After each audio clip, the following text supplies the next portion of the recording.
We must stay alive.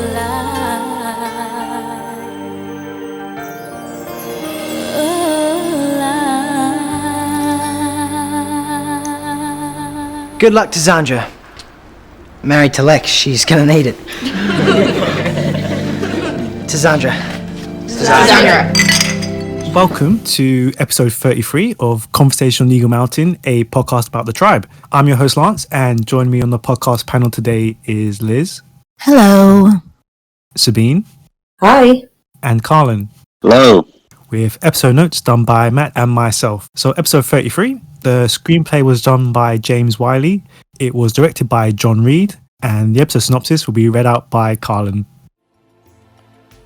The mall is hopping with everyone working on the upcoming wedding of Zandra and Lex. While some of the girls help Zandra prepare for the big day, Tyzan meditates for the young couple, and Jack and Dale work feverishly on getting the mountain operational for the ceremony. Afterwards, the boys partake in a lot of cider procured in the trade with the farm tribe, leading to the disastrous results. Meanwhile, Celine has taken to stealing the other mall rats' personal items for bartering with Roanne. Where's Tyson? She's not coming. Why? She did get invited, didn't she? No. No. I'm not having it. It'd ruin everything. Zandra. It's my hen's night, isn't it? Are you angry at Tyson? Zandra, this wedding is supposed to be bringing us together. All right. Good. Chloe, go and see if Tyson wants to join us. So, it is the night before Zandra and Lex get married, and the boys and girls separate for the respective stag and hen parties. The last time we saw this, the group, it was divided when it was during the work strike. Panel, how do you think the tribe has changed since those events? They're much more harmonious. You know, they're not separating because they're striking against each other, or there's no strife between them. You know, it's part of this wonderful ceremony they're all working towards to make a good thing for two of their tribe mates.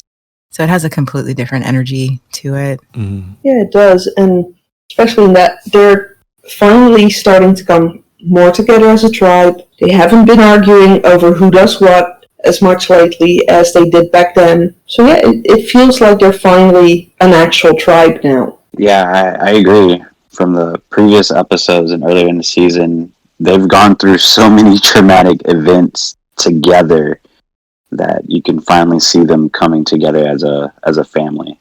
Yeah, that's the word I was going to use. They feel like a family. A lot of warmth and support for each other, and letting bygones be bygones, and everybody seems to be on the same page of just, you know, the little things. It doesn't matter. We're all getting along. We're all playing nice because we can do that tonight. It's fine. Exactly. Yeah. We can fight in a couple days. We'll always have something to argue about, but today we're just feeling good and celebrating this thing, you know. And everyone's being so inclusive. I mean, even Lex is asking Bray to join them. Mm. Yeah, I love that. That actually made me smile when I watched the episode, because after finishing the series and then looking back of like what's going to happen between the two, it just makes me smile that they're able to, you know, get together.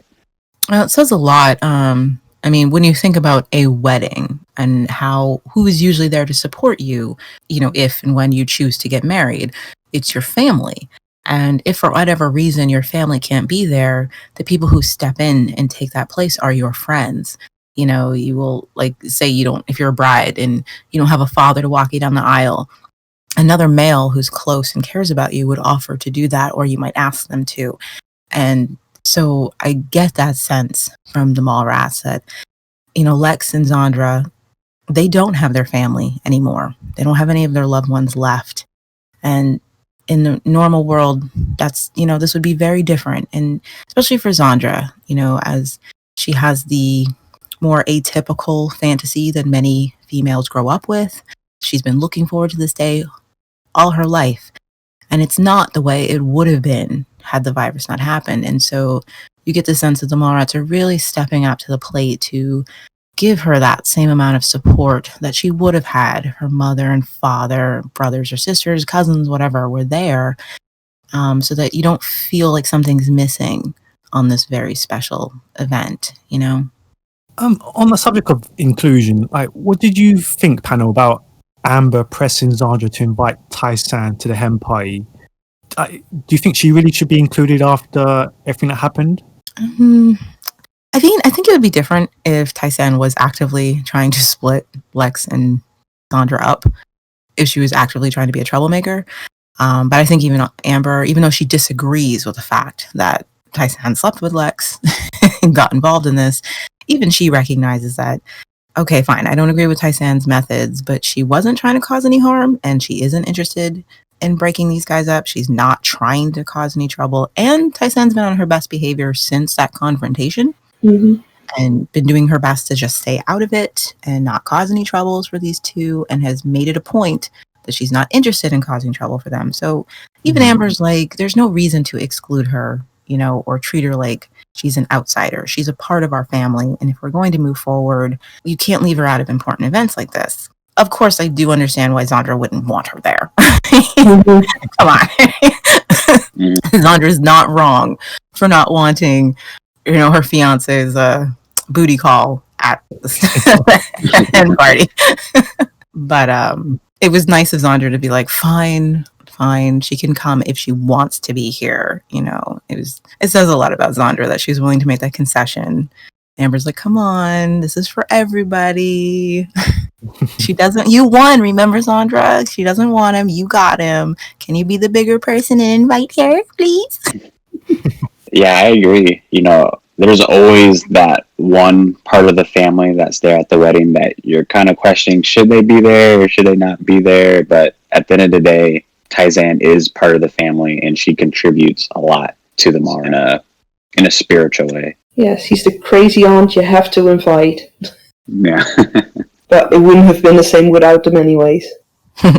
Amber reminds me of a parent who's trying to coax a child into saying sorry to someone they don't want to, or inviting that kid from school to their birthday party. Like, Mom, come on. It's the nice thing to do. But he picks his nose and wipes boogers on everything. I know, but it's still the polite thing to do, sweetie. You have to invite him to the birthday party. Yeah. And Tai-san, I give her credit for that. She does know she should not be there. And she's trying her best to do her own little thing, not get in the way of anyone. Yeah, I like that too. Like, she's read the room. She's like, I know it would not help Zandra's energy if I'm at this thing. So I don't want to make things worse. And I'm going to contribute to this wedding in the best way I can. And that is, you know, spiritual wishes and giving, you know, sending them good vibes and energy so that this works out for them. And I was like, that's nice of you, Tai-san. It's like declining the invitation and sending cash instead. Like, I know you don't want me there, so here's $200 to start your new life. Which is a good gift. They'll take that. Poor Lex. He didn't stand a chance. I wonder who'll be next. Amber? Maybe. So, does this mean you and Sasha are official? Oh, great. I love Sasha. Yeah, now he'll have to stay. I hope so. Don't worry. You're made for each other. Let's move on to our favourite subject, Sasha and Amber. Panel, at the hen party, Trudy wonders who'll be next to get married, and Amber coyly admits that she and Sasha are now an item. She later meets up with him and implies that they could spend the night together, though he declines. Given her previous hesitancy in getting romantically involved with either Bray or Sasha, was her change in pace and her openness with the rest of the group a surprise to anyone? And did the panel like this new heart on her sleeves Amber? I think it's an eye-opening. I mean, I always suspected this about Amber. I know some people think that she's cold and that she doesn't actually care about these things or want them, but I recognized very early on that her distance is just a defense mechanism. And so seeing this window into Amber and what she craves and what she desires isn't much different than any of her peers. It felt very natural to me. I was not surprised at all that Amber could have this well of warmth and romanticism and eagerness to jump in, because even the most distant people do have that desire. They're not distant because it's because they don't want it. They're distant because they're trying to protect themselves from the pain that can come from not getting it. And, Sasha has managed to prove to her that he can be trusted, and he's so open with her, and it's a little hard not to respond to that, and so I wasn't surprised that she sort of just lets herself go, because he makes her feel like it's okay and that she'll be safe in his hands. And once you grab the tailwind, it feels so good, You don't want to let go of that. You're like, wow, this is what I've been missing out on. This feels amazing. Yeah, I agree, and it's actually really comforting to watch, because along with the rest of the Mallrats, Amber has experienced a lot of pain and turmoil throughout her time there, and this is just her doing something for herself, like her to kind of get away from everything that she's feeling and have something nice for herself. I also think it has something to do with the whole atmosphere around the hen night, the upcoming wedding. It sets a certain mood of romance in the air. And sometimes, just like you said, Sabine, the tone, the energy around you can make you want to open up when you normally wouldn't. Mm-hmm. When people are sharing emotional intimacies, you feel it and you want to share, and you want the others to support you and smile at you and be like, oh, that's amazing. That's so wonderful. I don't share a lot. I keep things very close to my chest. But even I have those moments when I'm out with my girls or something, and everybody's sharing stories, and I'll feel it too. And I will actually start talking about things that I normally never talk about or share with anybody. And it just feels good to get it off my chest. It like the environment just called for it. And I might kick myself later because I felt really vulnerable for having done that, but it's good to do. And it just says how safe and secure Amber is feeling emotionally right now. And her friends reward that by being nothing but supportive to her, and that's a nice feeling. And you're like, I feel like one of the girls. This is nice. If we are going to move forward to her implying she'd like to spend the night with Sasha, and the fact that he declines, I really think this is an important moment, and it does say a lot about how Amber is eagerly grabbing onto this happiness, but there's still a fear of losing it, a desperation, that she's so quick to be like, we don't have to go to bed. She doesn't want this feeling to go away. She doesn't want this to end, and she is still aware that Sasha could leave, and she really doesn't want him to. And remember, one of the girls even says he'll have to stay now because he has feelings for Amber, and she says, I hope so. So I can completely understand how somewhere in your head you'd be like, if I'm the only reason he's staying, I gotta make sure he stays. You know what I mean? He has a reason to stay, and show him there could be a future between us. I'm completely open up to you.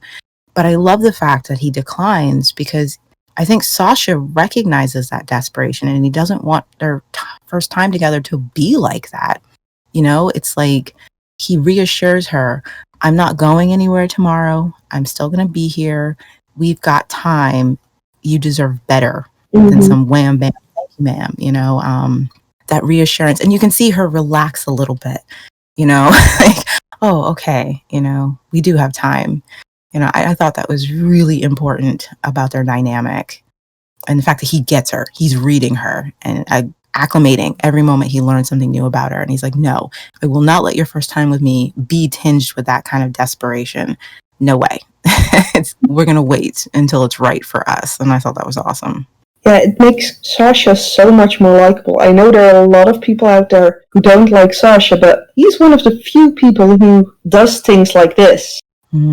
Like say no to the girl because he knows it's not in her best interest if he goes that way right now. Yeah.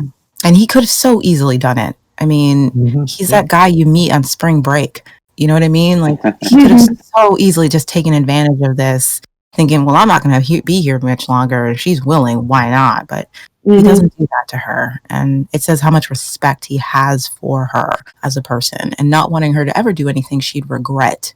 not wanting to be that for her. Yeah. Yeah. He should get more credit for doing that. No, like I said, I've always liked him, so I don't know what's wrong with the rest of you people. Yeah, I don't see how Sasha gets so much hate from the Tri-World community. Oh, that's simple. They're all Bramber fans. No, that's not fair.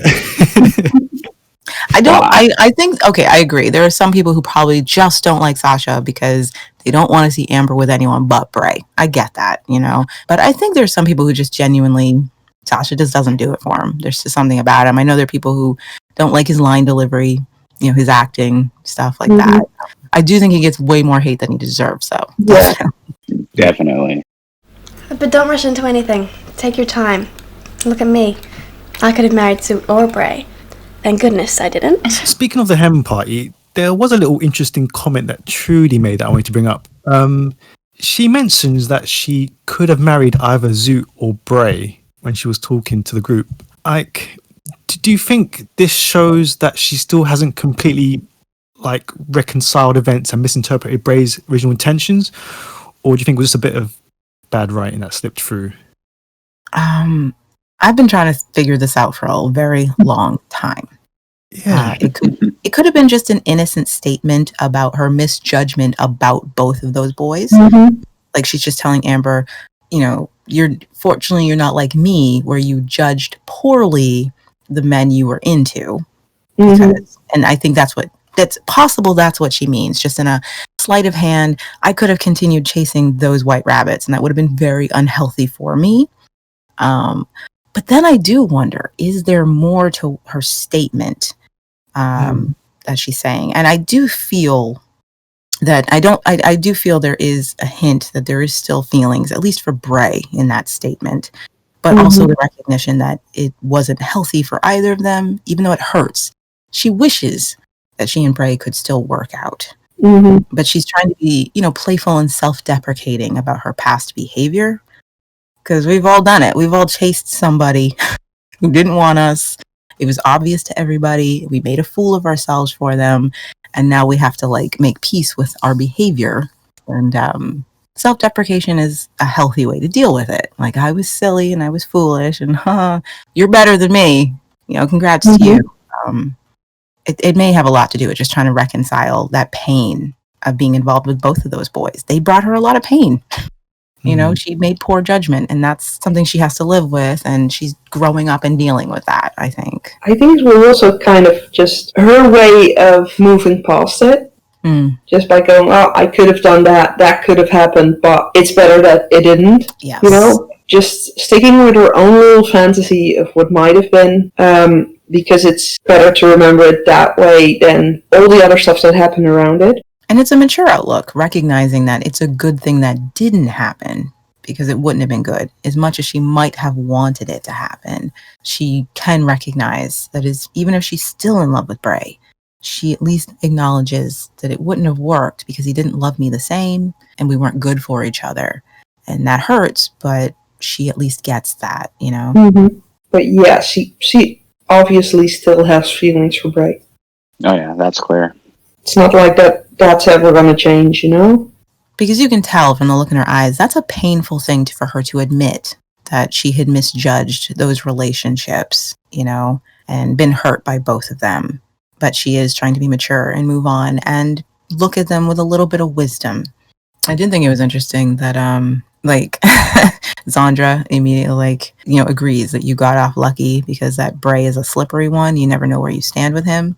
And, I love the fact that Zandra, she's really pointing to why there is no Bray and Amber right now. Because Amber doesn't know where she stands with Bray.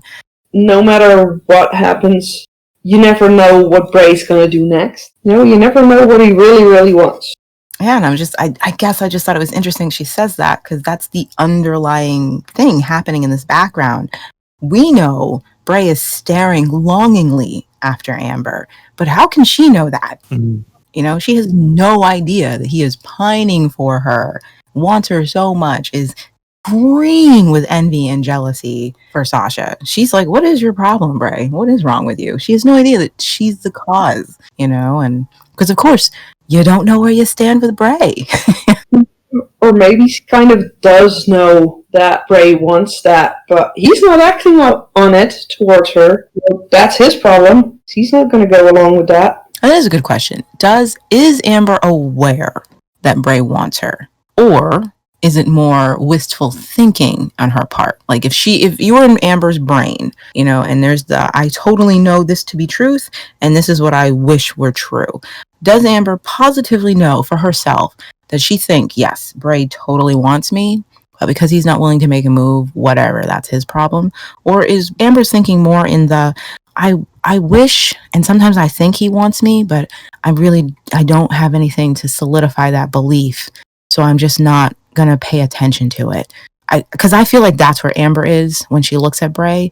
Like, I think there's a part of her really wants him to want her, but because his behavior is so hard for her to read, that she refuses to allow herself to ever believe that he genuinely would want her. So instead, she stays in that. I wish he would. I wish, but if he did, he would have done something about it, right? So it's my own imagination, and I refuse to follow that line of thought, Yeah. What are they doing? This is terrible. Sounds like they're drunk. Drunk. Maybe they got some homemade stuff from the farm. I like it. It's funny. No, it's not. Every time Lex is on the grog, something awful happens. Something really awful. I'll go and see what they're up to. So as the boys indulge in some alcohol, Zandra makes a statement about Lex. Every time Lex is on the grog, something awful happens, something really awful. Panna, what do you think about this early reference to his relationship with alcohol? Not at all surprising. Nope. Yeah, it's not surprising, and I thought maybe it gave us a little bit of history, or maybe a little bit of his family history, because a lot of people who deal with alcoholism, a lot of that is genetic from their past family. So maybe either his mom or his dad had a drinking problem that they didn't really touch on in the show. I'm not going to lie. I kind of thought Zandra was just being a little melodramatic, because all I can think was something awful happens even when Lex isn't drunk. Zandra, everything awful that's happened with Lex, he's been completely sober.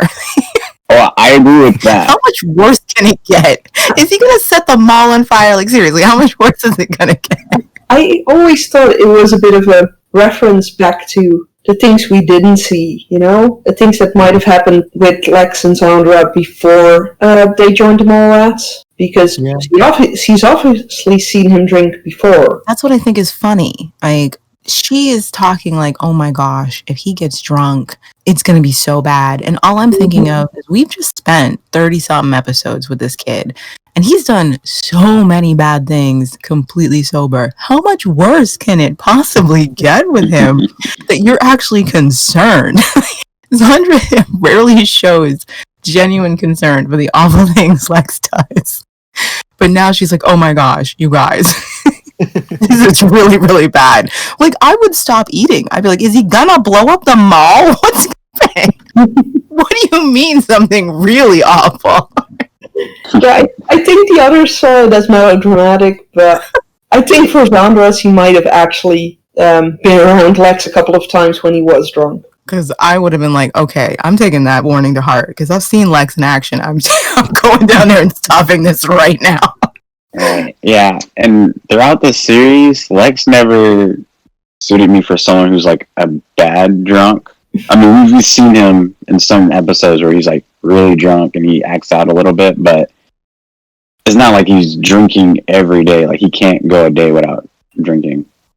That is interesting. Like, we don't know this. Okay, when you first see this episode, you don't know. You have no idea what's coming down the pipe and how Lex will deal with alcoholism and such. But I can say, looking back at the series, Lex does not do his worst stuff when he's drunk. Mm-hmm. Think about the times you've seen him genuinely drunk and how he's behaved. The worst things Lex has done, he's done totally sober. So I can't help but wonder if when the writers put this in, it was meant to sound really ominous and maybe even a hint at his past, but they never really come back to it and use it, because we see Lex drunk in the future, and he doesn't do anywhere nearly the bad stuff that he does when he's sober. He's a better drunk than Bray is. He's certainly a better drunk than Bray. He gets giggly, he gets foolish, but he doesn't really hurt anybody. He doesn't do what you would expect him to do when he's drunk. He's careless, he's irresponsible, but he's that when he's sober. So I don't know. It does feel like it was a line that was just kind of put in there to sound ominous and stuff and get you on. You're like, oh my gosh, is this night going to go bad because Lex has been drinking? But the writers never utilize it. They never use it going forth into the future. Yeah, and you can actually make a case that he's actually more friendly when he's drunk. Yeah. And completely just incapable. Like, he's not going to do much. Just throw him on a mattress, let him sleep it off. Right. A product of their drinking games, Casey and Dow decide to have a drunken rollerblading race around the mall. And Casey accidentally crashes into Jack, which breaks his leg. Casey's going around Boston. They're neck and neck around the corner. Dow's just hanging on to the lead. Casey's making a burst down the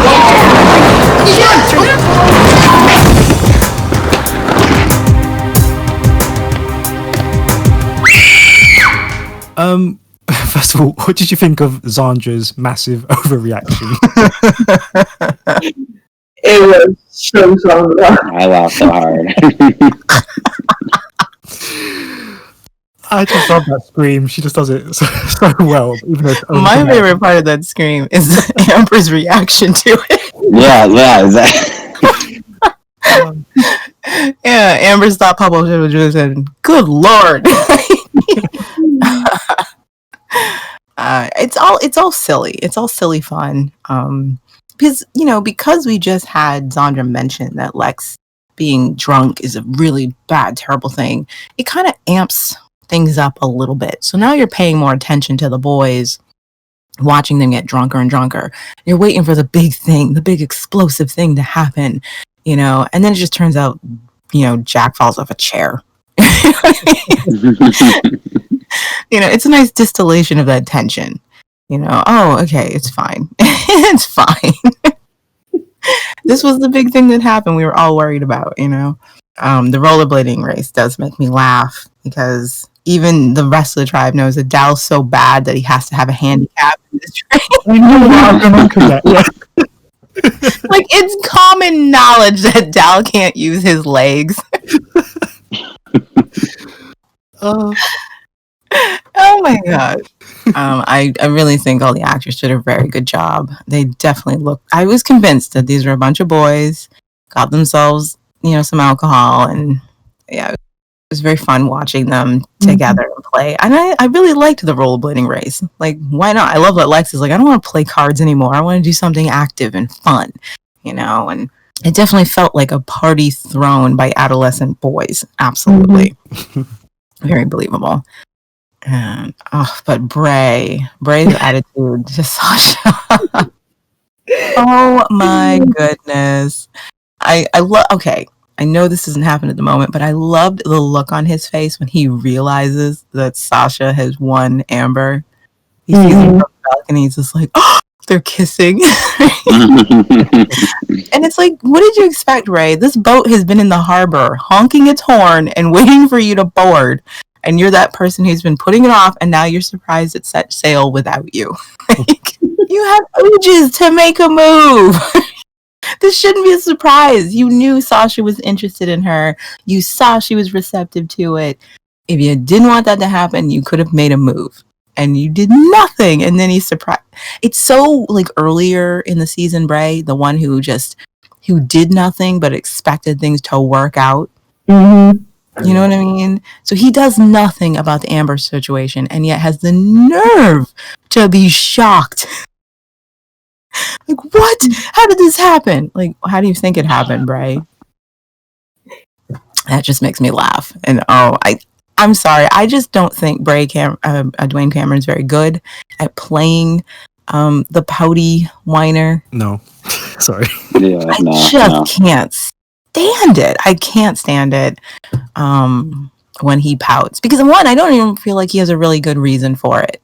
Like, he could have prevented this problem. He could have done something about it. And I think it's a big part of it, though. if we see Bray pout, it's usually because he didn't do something that he should have done to get what he wants, and now he's not getting it because he didn't do anything about it. And so for me, that makes it really intolerable, you know? And the facial expressions. I mean, I know Dwayne is having the time of his life doing it, but I hate his pouty expressions and the nasty way he's looking at. I'm like, I'm sorry, buddy.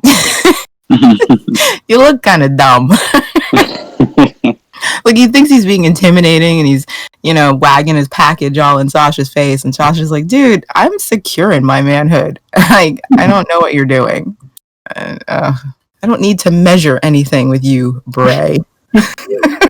It makes me root for Amber and Sasha so much more. Because I do like that about Sasha. Like, he doesn't feel that, even though there are things he can't do that Bray is obviously better at, he's not insecure about it. He totally accepts, like, oh no, that's not my forte. I can't do that, and I'm secure in that.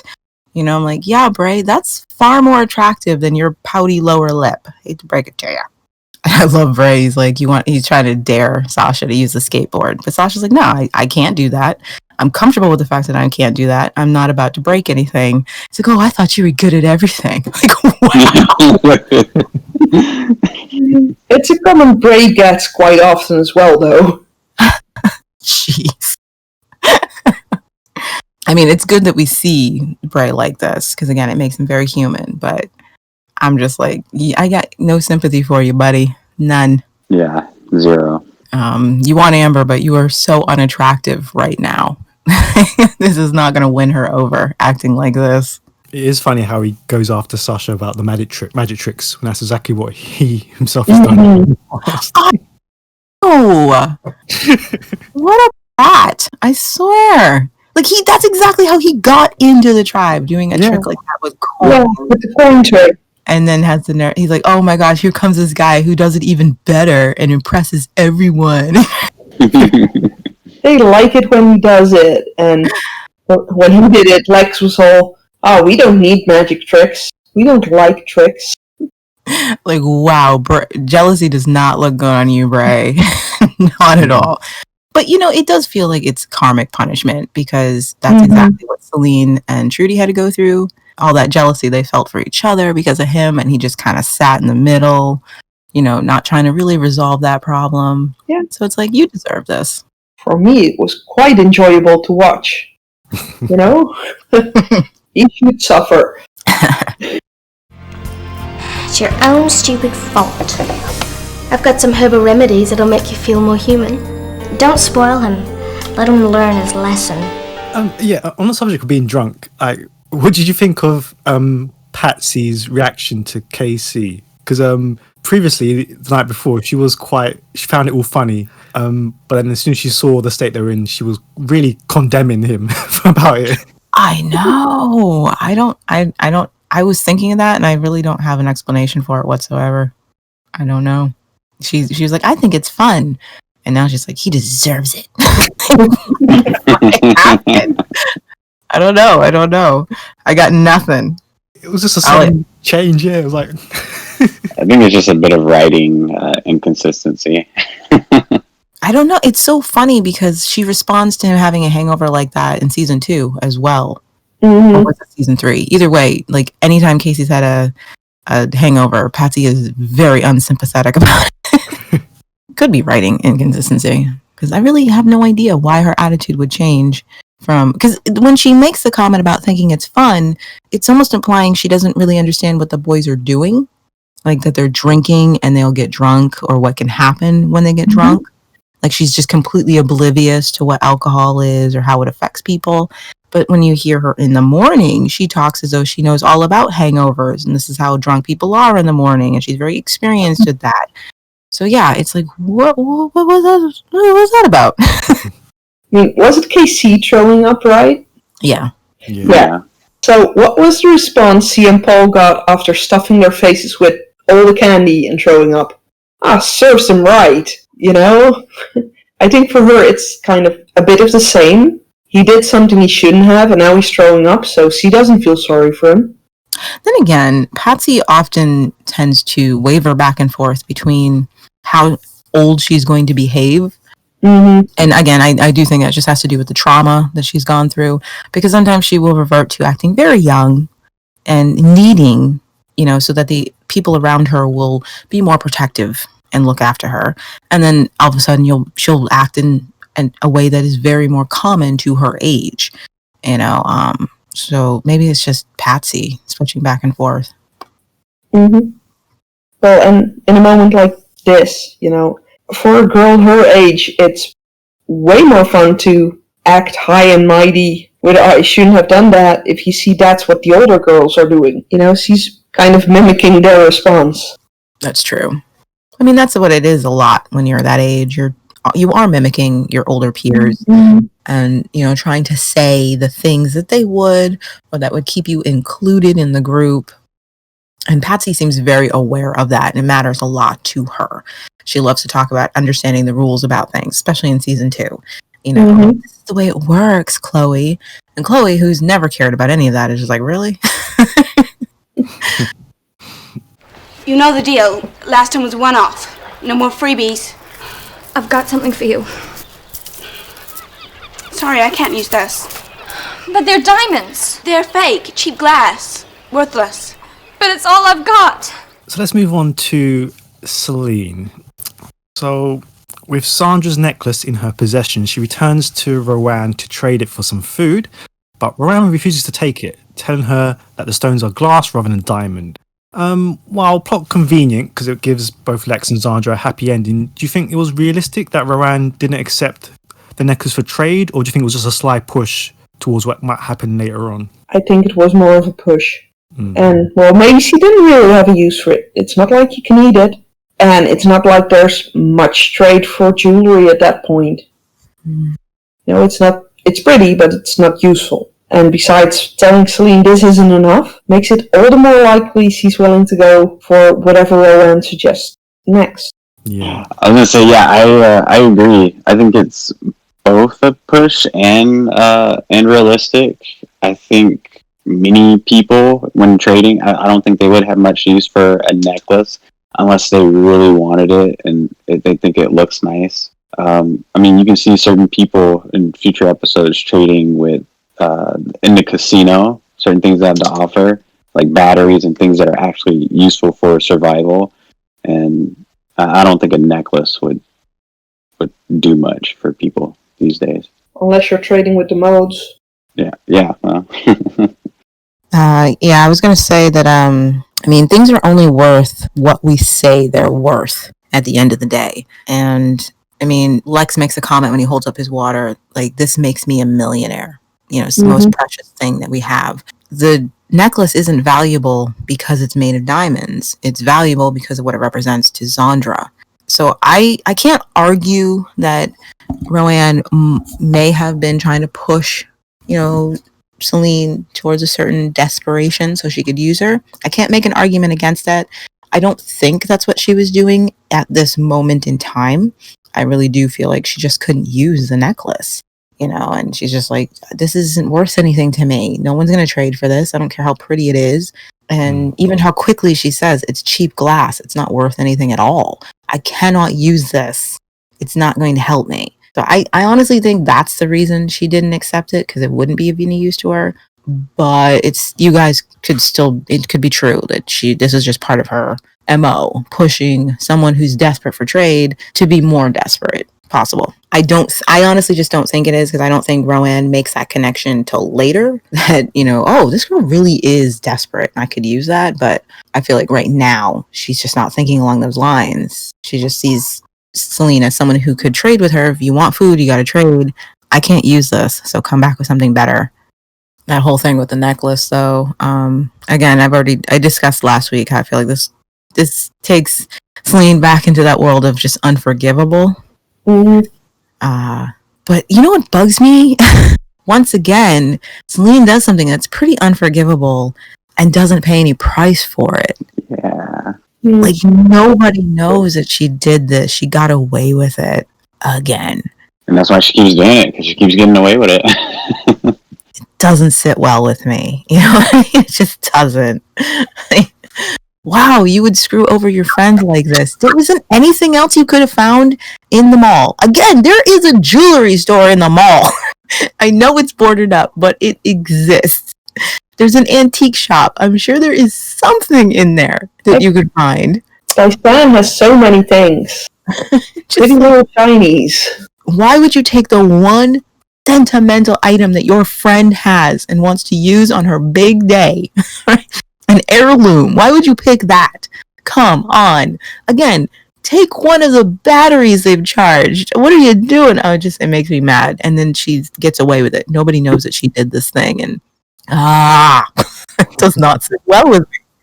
Oh, that is... You could have waited that one day till after the wedding to take that, and Sandra probably would have been too caught up in everything to notice. Yes, that's another thing. I mean, it's not like they're short on food right now. They just had the hen's night. They're about to have a banquet the day of the wedding. There's going to be plenty of food. You can deal with this for a day until it's all over. And then if you really want to steal from somebody, do it then when it doesn't matter anymore. This is just a complete lack of self-control at all. Like, I just don't care. I don't care about anybody. Come on. I can't give her any slack for it. I'm sorry. I just can't. And I say that as somebody who has had bulimia. Like, I just, nope. I'm not giving her any slack on this one. Mm-hmm. I don't like it. I do like the moment, though, when Sasha and Dal find it with Patsy. And again, you're getting hints once again that Sasha is not made for tribe life or solving problems, like getting to the bottom of things or worrying about them. Because as soon as they find the necklace, Sasha goes, okay, everything's fine now. But Dal's like, but why is it here? Who took it? How did it get here? You know, and that's part of living with people, getting to the bottom of a problem.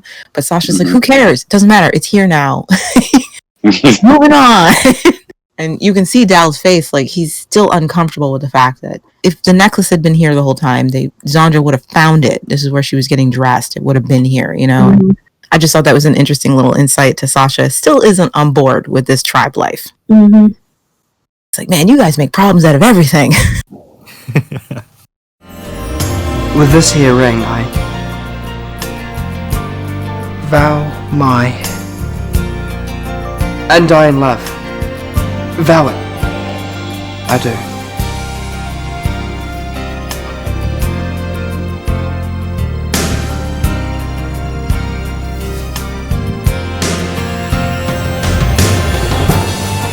And I vow the same to you. So that leads us to our final thoughts of the episode, which is the wedding itself. And it's the second time lucky for the happy couple. There's quite a few striking differences compared to last time. Panel, what do you think of the ceremony? I'm not gonna lie, you guys. I got weepy. I did. It's so beautiful. Lex actually looks like he made an effort. Yeah. I know it's doomed, but it's still so sweet. Yeah, it's sweet and it's kind of sad because it's like every woman Lex has been with, they've either, died or gone away. And we said Bray was the cursed monkey paw lover. Yeah. We said that about Bray last week. At least most of his women got out of it alive. Right. Well, I mean, we still don't know what happened to Danny. Fair enough. I did love the wedding. And I do feel they do a good job. The tone is very different, and it's not played for a joke. It's played for what it's meant to be: hope, a new beginning. Granted, we know how this ends. We know that Lex is here for all the wrong reasons. We know that Zandra is being short-sighted and blinded by her romanticism. But it's still hope. Every union is hope, Mm-hmm. I can never become so such a cynic about romance, and I don't wish at every wedding I attend the best for this couple. I know the odds probably aren't in their favor just because we're humans and stuff happens, but it doesn't matter. Every wedding I go to, I cross my fingers and I'm like, man, I wish you all the freaking happiness in the world. I really hope you've got what it takes to make it. I want that for you. I genuinely feel that because when two people look at each other and say, okay, we're going to be a team. We're going to walk through life hand in hand. We're going to do this together. Every wall of crap that comes down, we're going to shovel through it together. That is beautiful. It really is. And no matter how it ends, it doesn't change how beautiful it was when it began, you know? And I feel like the tone is in that area compared to the last time when it was like, this is a joke. It's not supposed to happen. This time there is this hope that this could work out, maybe, you know, and how supportive everyone is towards it. Everybody is hoping the same thing. And nobody is saying anything mean or cruel about the fact that this shouldn't be happening. They've shown up for their friends. They want this to be good. I honestly think that Amber's a better officiator of the wedding than Tai-San, and she's much more down to earth and matter of fact and genuine, where Tai-San was pretty freaking pretentious and it was just so hipster douchebag. I couldn't I'm sorry. It worked for the tone of the other wedding because it really was a joke that shouldn't happen and everything was just ridiculous. But this time I feel like Amber was way better for a genuine union of two people who are supposed to care about each other deeply. I think I just really thought it was beautiful. I thought it was given the reverence it deserved. And, even Lex, he's there. He doesn't know why he's here. He doesn't really know why he's here, but he's at least here for it. He's at least doing his trying. You know, this is what Zandra wants, and I'm here. And Ryan rips his butt out of bed, and he's like, "Okay, I'm going."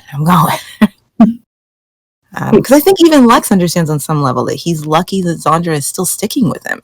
You know what I mean? Like, even he gets it. Like, nobody else would put up with him but her. So, dude, get it together. Yeah. I have to say, I did love the fact that Lex had his vows, and Zandra simply said, "And I vow the same to you." Because all she wanted was for him to think about what he was going to say, write his wedding vows, and I mean, she would always be faithful, be good, but yeah, I like that she made him struggle for that. Yeah, I thought that surprised me. Yeah, and she made such a fuss about the vows, and then she didn't even say any. That was great. She got him so bad. She's like, "Yeah, and I vow the same to you." And it's true. She wasn't the one who needed vows. He did. You know. Like, dude, you need to think about this. You need to think about what this means and what I mean to you. I felt bad for Ryan. Oh, poor Ryan. Poor Ryan. I was just going to say, does Zandra know that Lex can't read? As far as we've been told, she doesn't. And, you know, because Ryan tells him, you should just tell her that you can't read. She's going to be your friggin' wife, man. He's like, I can't tell her that. She'll laugh at me. So I think he's been able to hide it from her. Speaking of Ryan, there was that one little moment where Amber asks, has anyone got anything to say to stop this wedding? And he's like, Well, it's because everyone's looking at him and just like, oh, well, I mean, I do have some reservations about this. Yeah, and then they're all staring at him for the rings, and he still thinks about that. Poor Ryan. That's just, for a second, you think he's about to get up the bravery to say, there's a reason I'm in love with her. And then Zandra's like, the ring? He's like, oh, right. Okay, right. And I got that. Yeah. Yeah, I've been saved a few times from making a fool of myself like that because I misread the room and I thought I was being asked one thing. Yeah. Unfortunately, somebody said something that saved me from actually saying what I was going to say. Like, oh, of course that's what you guys are talking about. Right. You kind of know the moment you attend the wedding, you're not gonna say something that would stop the wedding, even if you want to. Even if you do think they're making a mistake, you're not going to say it if you're there. Unless you're only there for that specific reason. Your graduate moment. Mm-hmm. Banging on the doors. No! Don't do it.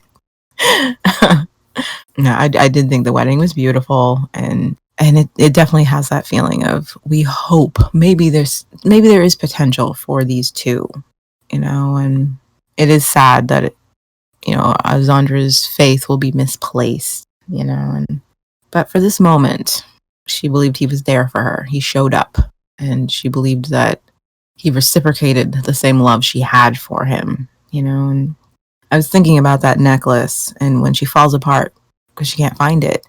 And oh man, that hit me in my gut because it's like, again, a lot of women, they grow up thinking of their wedding day, and it's just blasted into our brains what that day is supposed to be like.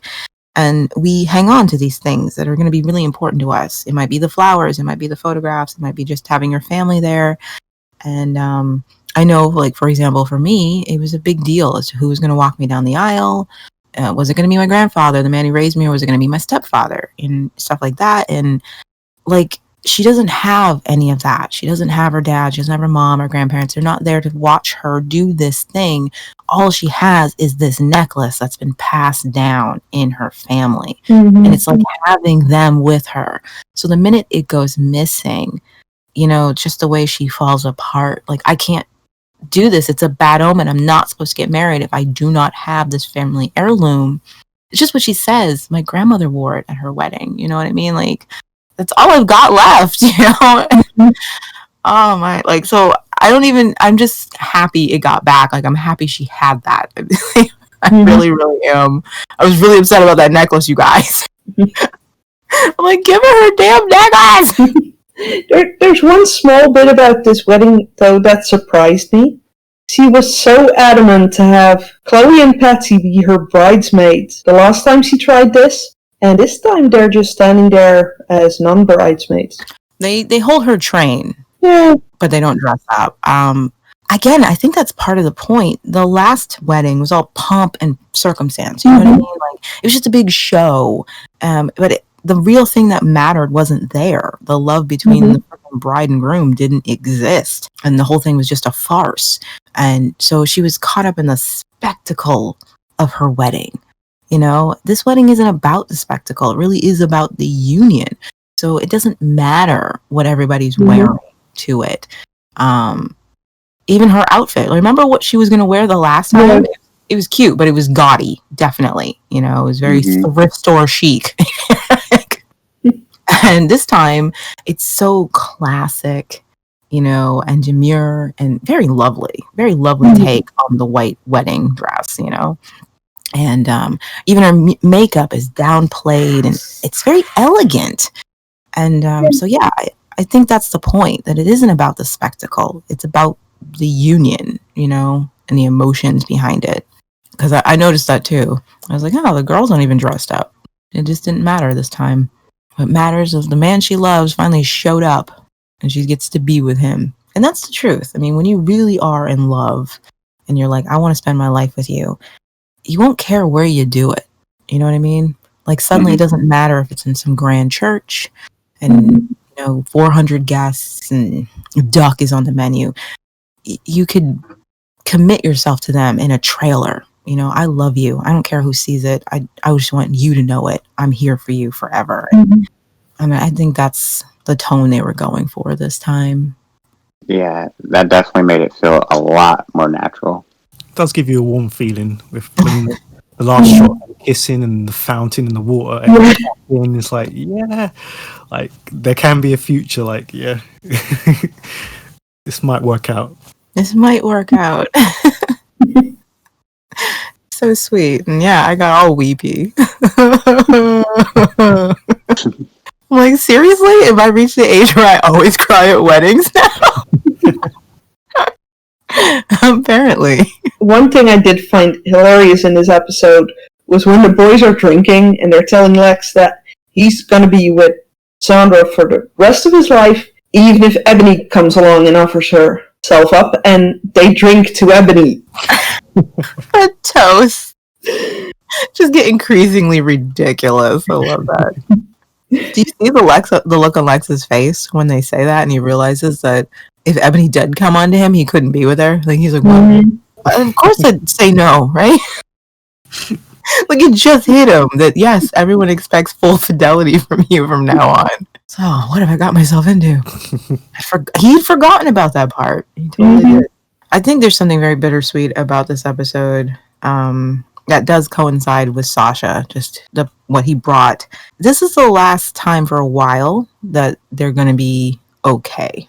when you think about it, like as a group. And Sasha's going to leave us. He's going to take Amber away for a little while, and the mall is going to literally fall apart in her absence. And then it's just going to continue down that avenue. Like they're all united right now, and when you realize it's not going to last, like almost immediately the fractures are going to start appearing again, and the infighting is going to appear again. And it's actually pretty bittersweet because everyone's so happy right now, and literally starting from the next episode you're going to start watching things start to fall apart again. So I was just going to leave and the magic will be gone. So that brings episode 33 to a close. Thank you very much to the panel, and we'll see you next time for episode 34. So until then, bye. Bye. Later days. Bye.